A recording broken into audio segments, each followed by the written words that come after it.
We ran it for about 6 months, and I think he increased his reviews by like 100 reviews on Google, and he increased his overall rating, which was already fairly high, but he moved it up even higher, so he looks really, really good on Google.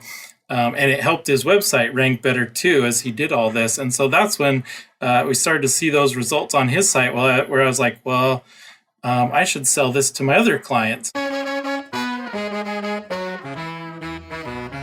Tevya Washburn reached out to me over the summer and asked if I might be interested in having him on the show. It turns out his timing was great.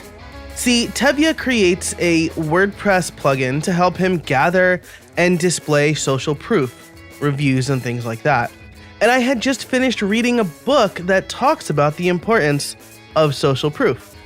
So I have him on, and we chat about how he came up with the idea and why he built it, and of course, how he built it. There's a lot of really good advice about getting reviews and getting that really important social proof that you need to sell your product or service. And this is a pretty traditional episode of the show. So sit back, relax. I hope you enjoy it. And, we'll get on to it after a word from our sponsors. This episode is brought to you by our friends at Ahoy, the easiest way to increase customer engagement on your WordPress site. Install Ahoy, create a message box, configure where to display it, and start seeing conversions come in. You can create messages for cart abandonment, upsells and cross-sells, custom support, and so much more. Ahoy's flexible conditions let you choose exactly where and when you want your message to be displayed. I've recently installed it on my own WooCommerce site, and I've already seen increased engagement. And I know this because of Ahoy's powerful analytics and reporting. You will see ROI within days of installing Ahoy, if not sooner.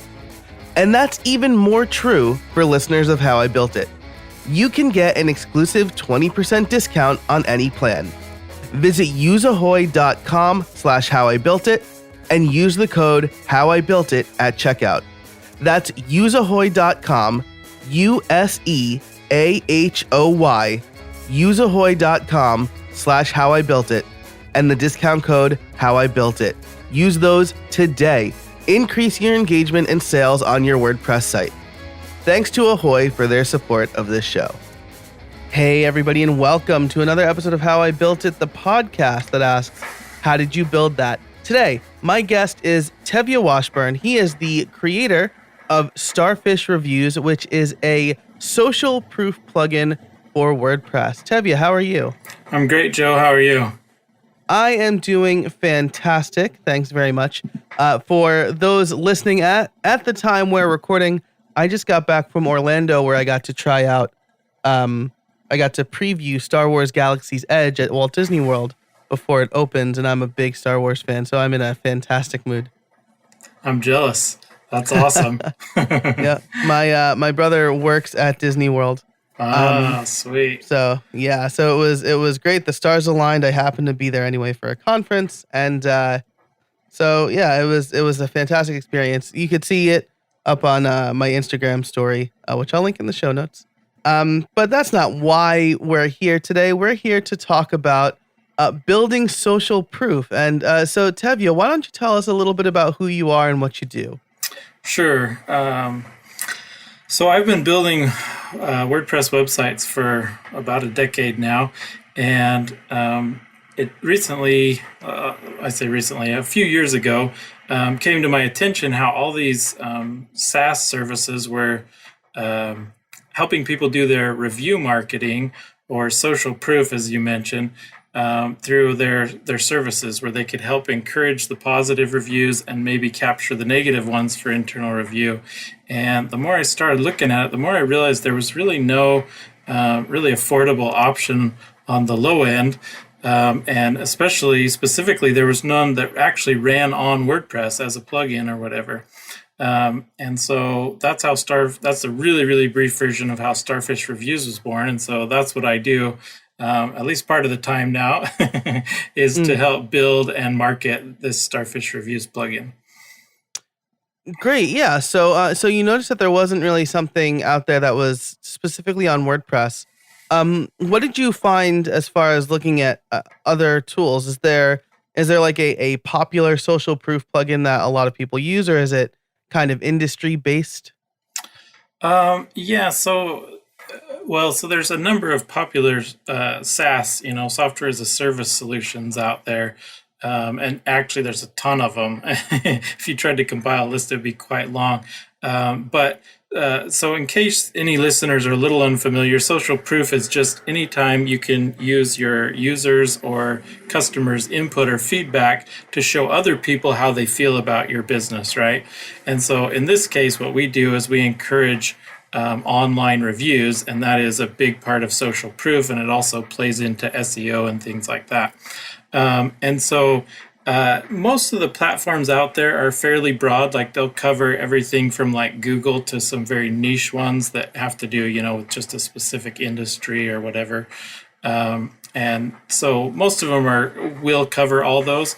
But most of them, if they have a WordPress integration, it's just a little bridge or something, that pulls in some of your data from their platform. None of them actually run on WordPress.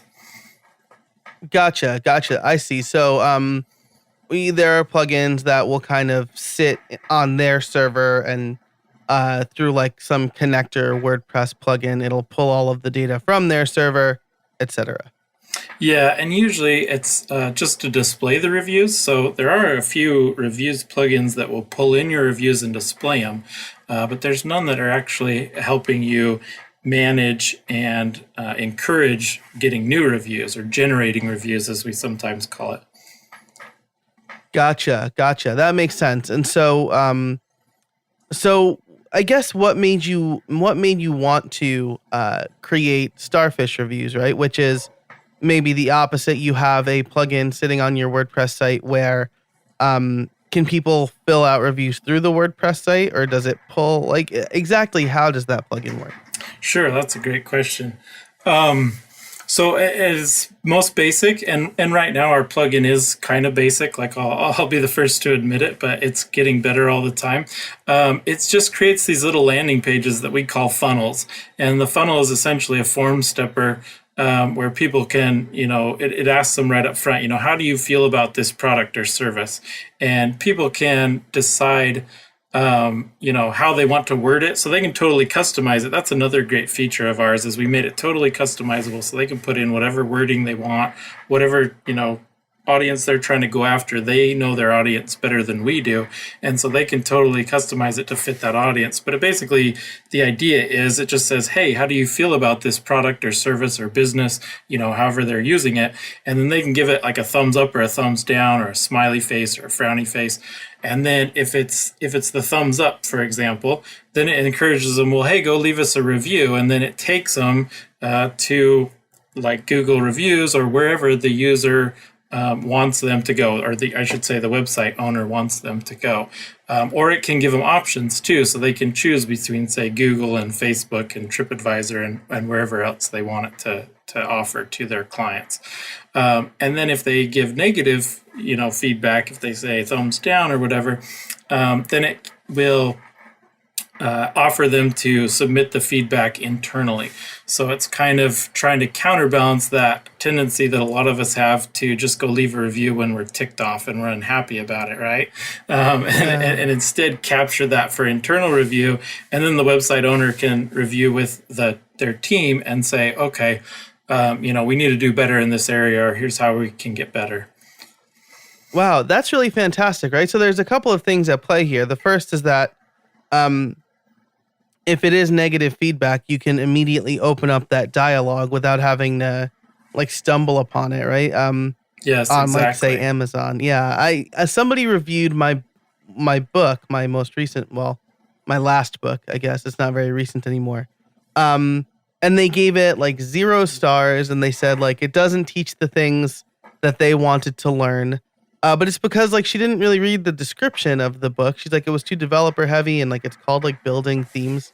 But there was nothing I could do about that, right? Mm-hmm. Like I especially Amazon, like they really won't let you refute reviews from what I've seen, or at least the little guy won't. But the other thing that I like about this, right, is if they click the thumbs up, now you're giving them the option to review where you want. And that plays into this like psychological technique for people wanting to complete the task they start, right? Sure. Yep. And it's so easy too, because all they have to do is click thumbs up or thumbs down. Like that's all it is. But then they've started, and then, like you're saying, they want to finish, and so they're much more likely to go through and leave a review and do all that kind of stuff. Yeah, that's really fantastic, because I mean, aside from actually getting people to review products and services, which can be hard. You're also kind of getting that immediate feedback from them by making it as easy as possible, right? Especially like on a podcast, I try to make my calls to action as easy as possible because I know that people are like probably on their phone listening or they're doing something else, and I want them to remember. I don't want it to be like a multi-step process. Yeah, exactly. And so ours is as easy as just sending them a link in an email or a text message. They just hit it and then decide thumbs up or thumbs down. We even have added a feature where you can construct a link in such a way that the thumbs up or thumbs down is pre-selected. So if you want to put the thumbs up, thumbs down indicator right in your email, you can do that. And then when they hit it there, so you're even eliminating one more step there, one more click there, and shoot them straight into the funnel with one or the other already selected, if that makes sense. Yeah, that's perfect. Actually, it's funny you mentioned that, because we're going to go on a little bit of a tangent right now. But okay. Today, as we record this, about 2 hours ago, I was looking for a solution just like that, because I'm trying a new format. By the time this episode comes out, I will have tested this format a couple of times, actually, here on How I Built It. And I want people to either say yes, they like it, or no, they don't. And I couldn't find, anything really good that was just like, this link is yes, and it logs yes, and this link is no, and it logs no. It sounds like your solution will do that. So I guess my follow-up question now, and this is like completely for me, when a user hits thumbs up or thumbs down, is that logged somewhere, or is the second step the one that's logged? No, so each step is logged as it occurs. So if they abandon at any point, you have whatever data you got up to that point. So it's really designed to send them to a review platform, but really the destination is just a open URL field. So if you just want to send them to another page on your site and say thanks so much, that's the feedback we needed to have, then yes, it'll do exactly what you want to do. This episode is brought to you by Pantheon. Starting a new project? Looking for a better hosting platform? Pantheon is an integrated set of tools to build, launch, and run websites. Get high-performance hosting for your WordPress sites, plus a comprehensive toolkit to supercharge your team and help you launch faster. On Pantheon, you get expert support from real developers, best-in-class security, and the most innovative technology to host and manage your websites. You can sign up a new site in minutes with a free account. You only pay when it goes live.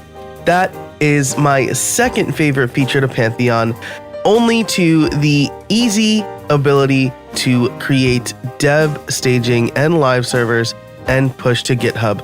It's very easy to set those things up on Pantheon. So you can head over to pantheon.io today, again, to set up a free account. Pay only when it goes live.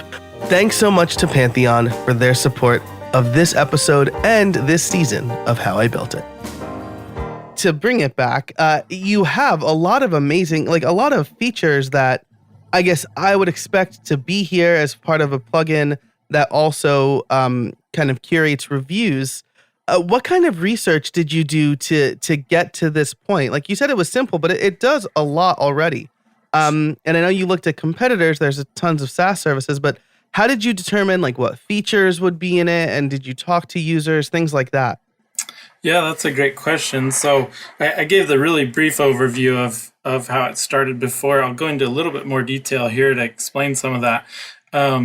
what originally happened was I had one of these SaaS platforms contacted me. Well, it was actually one of their sales guys who I assume was commission only. And he contacted me because I also run a website maintenance business. So we maintain and manage WordPress websites.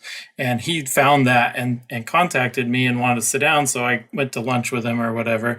And we're talking, and he's telling me about their product and how it works. And he basically described the funnel sort of similarly to how I just described it, but it was running on their funnel or their platform. And they wanted to charge, I think the base price was like $300 a month for this. Now they had a nice analytics dashboard and there's a lot of value there, but for my clients who were paying me, maybe $200 a month tops for, managing, maintaining their website, another $300 was a pretty big upsell. It was more than what I was already charging them. And so I was kind of like, well, that's really cool, but, I don't know. I'm not, we could talk some more, but I'm not terribly interested unless one of my clients really expresses a lot of interest here. And then as I left, I started thinking about it. I'm like, I could probably build something like that runs on WordPress. And now, before you assume I'm just going to go code it, a little new information for you. I don't code. I'm not a developer unless you count CSS and HTML. So what I was thinking in my head is I could probably build this on Gravity Forms. And so fast forward I think it was about 9 months later, one of my clients came to me and actually he texted me, he forwarded me a text message that just had a link to one of these funnels in it that one of his vendors had sent him to get a review from him. And he's like, hey, could you do this for me on my website? And I was like, yeah, I think I can because I've already thought about this a bunch. And so that's how the very first version of Starfish was done, the early alpha, I guess you might call it, is I actually just built it all in Gravity Forms. And it didn't have a lot of the features it has now, but it did the very basic functionality and it worked. And we could run it on his website. We ran it for about 6 months. And I think he increased his reviews by like 100 reviews on Google. And he increased his overall rating, which was already fairly high, but he moved it up even higher, so he looks really, really good on Google. And it helped his website rank better too as he did all this. And so that's when we started to see those results on his site where I was like, well, I should sell this to my other clients. And then the obvious, logical next step was, well, I don't want to have to reproduce this on every single site in Gravity Forms. We should build a plugin. And then it was like, well, duh, we should sell a plugin. Wow. So actually, I'm going to stop you right there. Because I want this point to land. You don't write code, but you did build this out. You kind of prototyped it in Gravity Forms. Mm-hmm. I think that's really interesting because as a coder myself, when I have an idea, I always think like, oh, well, here we go. I'm going to start laying down some code, without really kind of thinking about what's it going to look like, how's it going to get laid out. I kind of make all of those for just like an idea. I have all those decisions in the shotgun, we'll say, right? Sure. Yeah. But the fact that you kind of laid it out in Gravity Forms first meant that you had zero technical debt. You got to see how it worked. You got to see if Gravity Forms was sufficient enough for this before moving on to coding a solution yourself. I think that's a really good takeaway. Cool. Yeah. It really made me a big believer in prototyping and testing, just the minimum viable product, as they often say. And that's basically what I did. Is I just built him the very minimum. It just worked. It just barely did exactly what, we needed it to. And then we saw how well it worked. And I was like, wow, this is an idea that I think could have some legs if we wanted to build a real plugin and really add some features to it. Yeah, that's fantastic. So, well, first of all, I interrupted you, so I just wanted to make sure you completed the thought you were trying to complete. I'm very sorry about that. Oh, no worries at all. Well, So the next step was to find a developer, and I had a developer I'd worked with for some time and was able to do a profit sharing arrangement with him, so I didn't have to come up with a bunch of funding up front to get it built. And then after a while, we seemed to kind of hit the limits of his technical knowledge. And so I gave him a big payment buyout and Nice. and made a similar arrangement with another developer has a lot more experience, has been doing this stuff for a long time. His name's Matt, and Matt's kind of my business partner now on all this, and has really helped kind of rebuild the foundation of it, so it's much more reliable, much more consistent, and much quicker actually too. Wow. That's again, that's really cool, right? Because I mean, I feel like profit sharing is always something that's proposed when somebody has an idea. It's been Hmm. proposed to me a few times. I've never taken the risk of doing the profit sharing model, but it sounds like in both instances it's worked out for your developers. Um, can you talk about kind of how you pitched the profit sharing model, and like how you persuaded these developers to do it? Sure. Well, I guess the first step, at least in my mind, was I had a great relationship with both of them already. Like I'd hired them to do other Mm, work for me and stuff like that, so they knew that we, worked well together. Matt's a great guy. We're like-minded on a lot of things that are important, but I think different enough too that we're not too locked in. hmm. That we're able to explore new ideas and bounce new ideas off each other and stuff. And so I think just that, and then all the stuff that I realized. So I was able to go to him and say, okay, look what I already did with the prototype for this one client. I think I can sell it, as a significant upgrade to my other clients.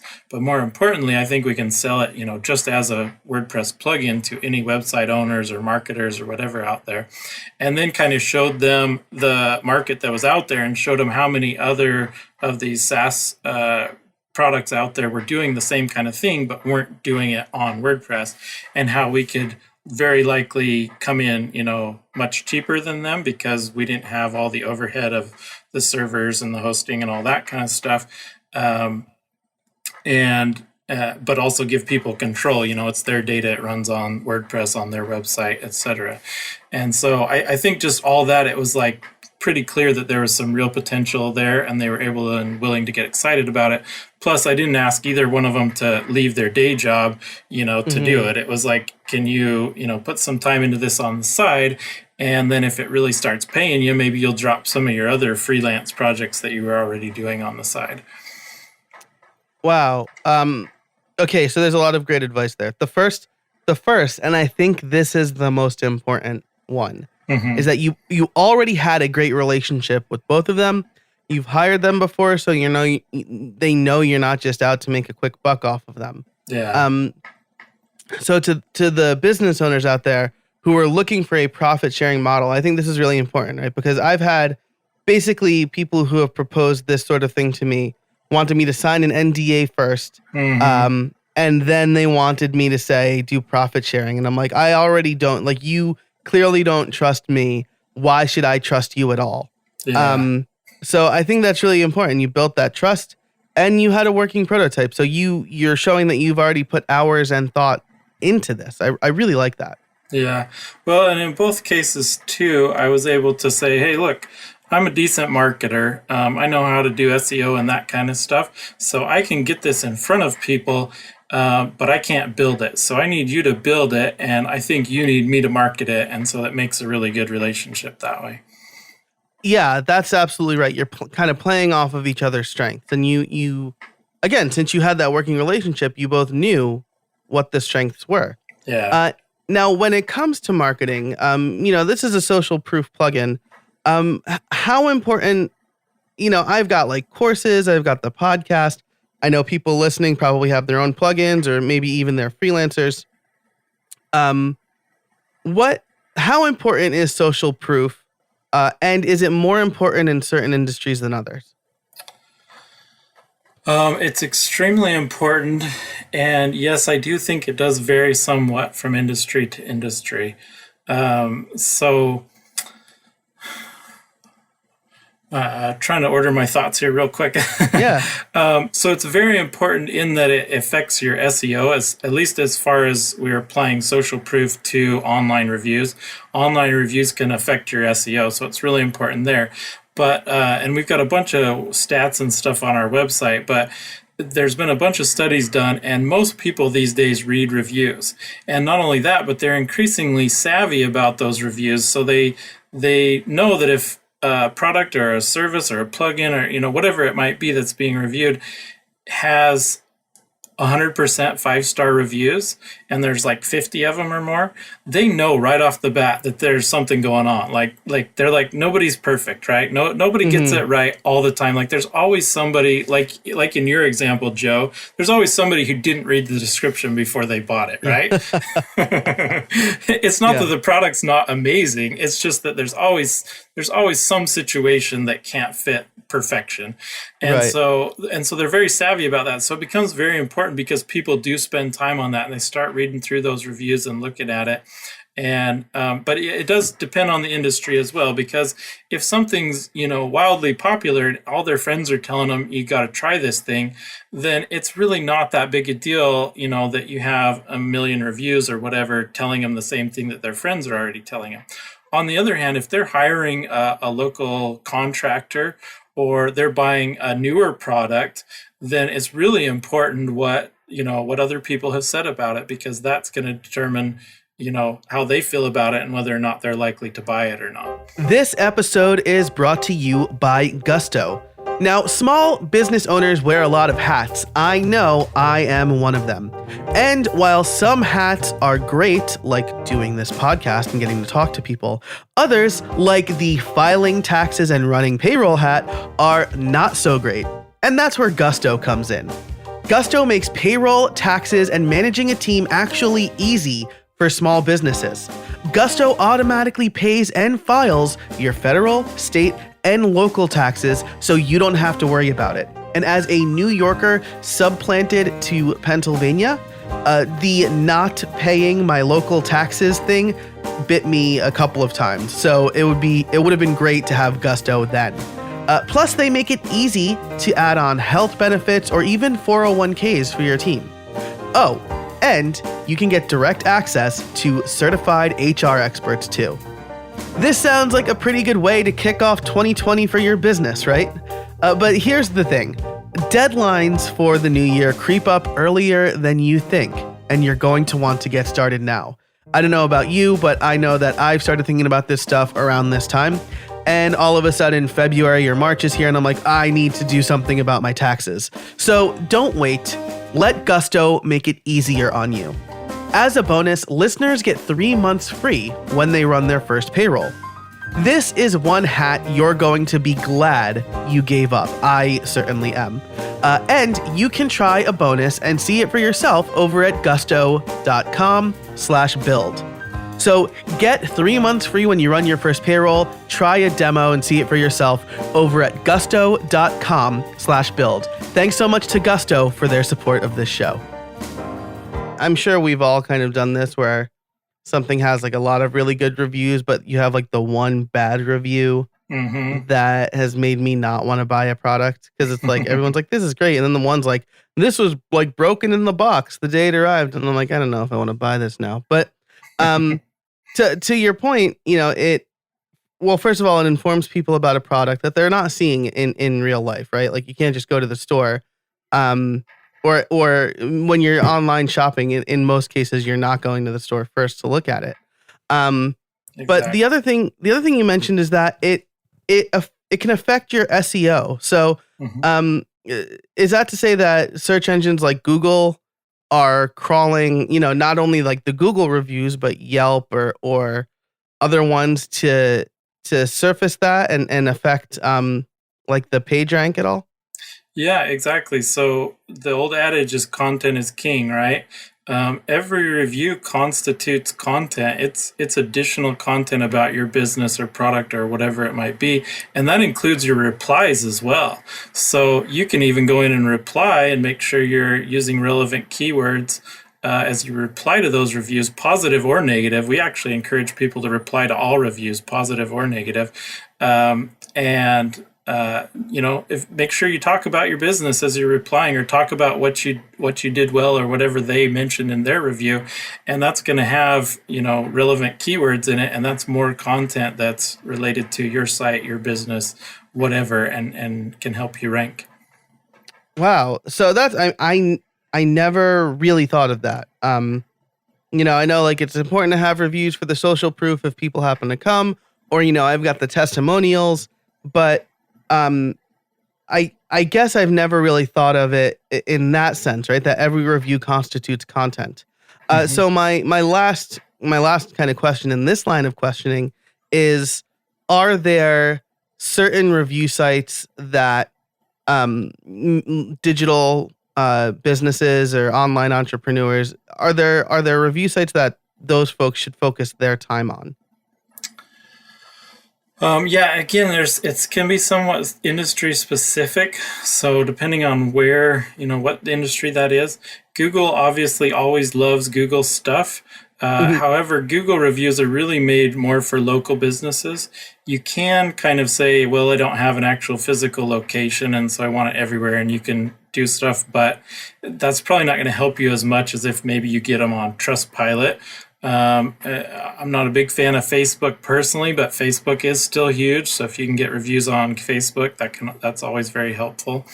And then anything industry specific, like I said, whether it's, if you're selling an ebook on Amazon, then you want Amazon reviews. Yeah. Gotcha. That's really fantastic information. So thank you for that. So now moving back to Starfish reviews, this is running right on your WordPress site.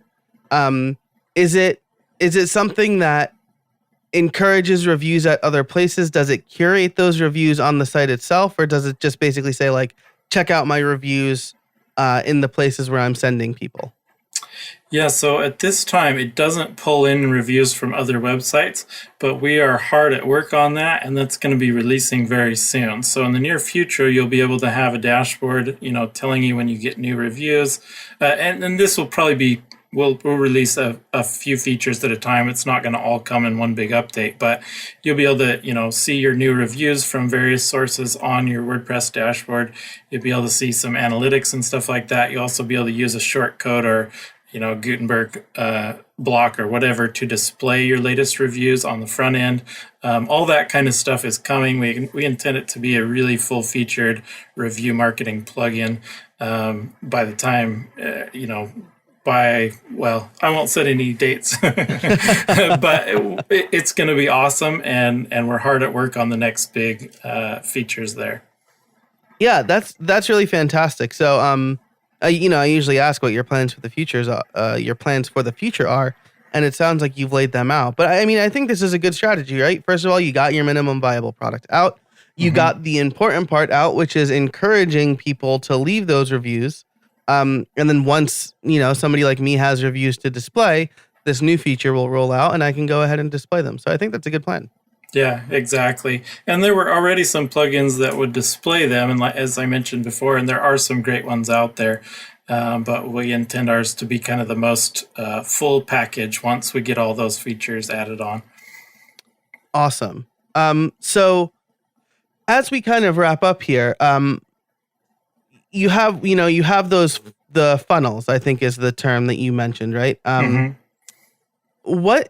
What kind of wording should I use on a funnel page to encourage people to get reviews? Is there some like magic language I could use, or is it really just like the constant ask? I would say something that's really personal. So your audience better than maybe anybody else, and they have certain expectations of you, like how you talk to them. And so I would say customize it to you, make it sound like you when you ask them, and they'll feel like it's more personal that way. I think that's the best thing you can do. Now, if you try to encourage reviews on Yelp or certain other platforms that have really restrictive rules about what you can ask, then you can't necessarily outright ask. Gotcha. You have to kind of be sneaky about it, or not really sneaky, but just don't ask. Just let them know that you really appreciate reviews, and kind of leave it at that. So I would say the specific wording is only when you're trying to be compliant with the terms of service or something like that. But other than that, just make it personal. Just make it sound like you. People love doing business with other people, not, faceless corporations and stuff like that. Gotcha. That's a really good point. And we should parse that out a bit, because if I'm just asking for reviews on my own site, or if I'm, for a while I had a call to action at the end of this, it's like leave a rating and review on iTunes. It really helps. But if it's something like Amazon, Amazon's the one I keep going back to because that's what I'm most familiar with. Mm-hmm. There are certain restrictions, right? Like I can't send you a product for you to then review. You actually have to buy it through Amazon to review it. Is that right? Something like that? I believe so. I'm not real clear on all Amazon's review rules there. So, but I believe that's correct. Yeah, I'll link to an episode of Smart Passive Income where he has an Amazon guy on talking specifically about that. Because I know like it's like different for books because it's just you've always been able to send out review copies, but like other physical products, I've seen people reach out to me and say, "Hey, we want you to review our product. Can you buy it through Amazon and then like we'll PayPal you the money?" And I'm like, "No, I'm like, just send me the product." That's weird. But they never explained why, and it's probably because of that. Yeah.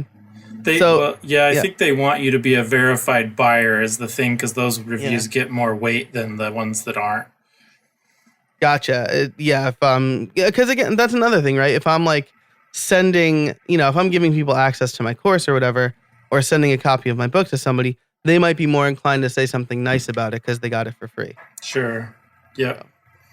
Awesome. Well, this has been great, Tevya. I do need to ask my favorite question, though, which is, do you have any trade secrets for us? Trade secrets. I actually think we've covered several of them throughout this. Some of them maybe I didn't mention or I didn't emphasize as well as I could have. One is replying to positive reviews. And the reason is that, as I mentioned before, it's content. It can help with SEO. But it's also another form of social proof in that you're showing that even the people that love you already, you're still willing to follow up with them and have that conversation and show them how much you appreciate what they said about you. You're not just saying, "Oh, well, they're already in our camp, so I'm not going to waste any time on them." That just shows that you're willing to go to another level of service there, and makes you just look all that much better. So yeah, that was one we mentioned, but I think it is a well-kept secret. It shouldn't be a secret, but it's a pretty good one. Yeah, I think that's great because you're right. Like I see the good reviews and I'm like, well, I don't need to convince them. Mm-hmm. They're already convinced. I'd rather, and maybe incorrectly, I'd rather spend my time on the 1-star review figuring out why they gave me a 1-star review when maybe there's just no convincing them that my product is good.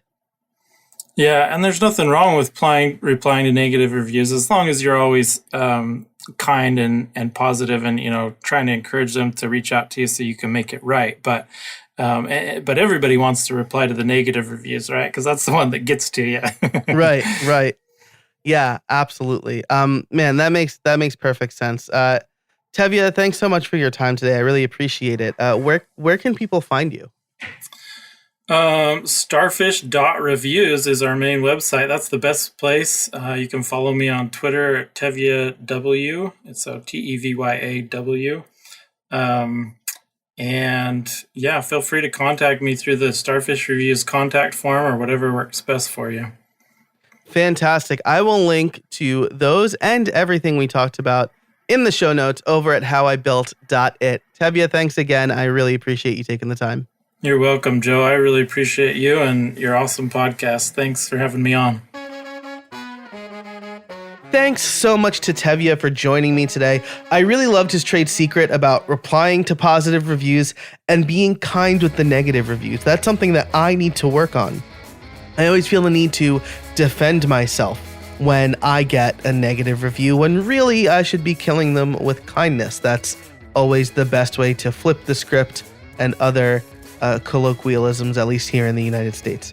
Thanks also to our sponsors, Pantheon, Gusto, and Ahoy. Without their support, this show would not happen.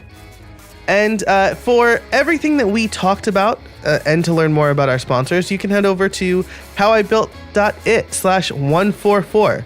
There you will find links to subscribe as well, so be sure to subscribe if you like this. And you'll find a link to my latest resource. It's the podcast workbook.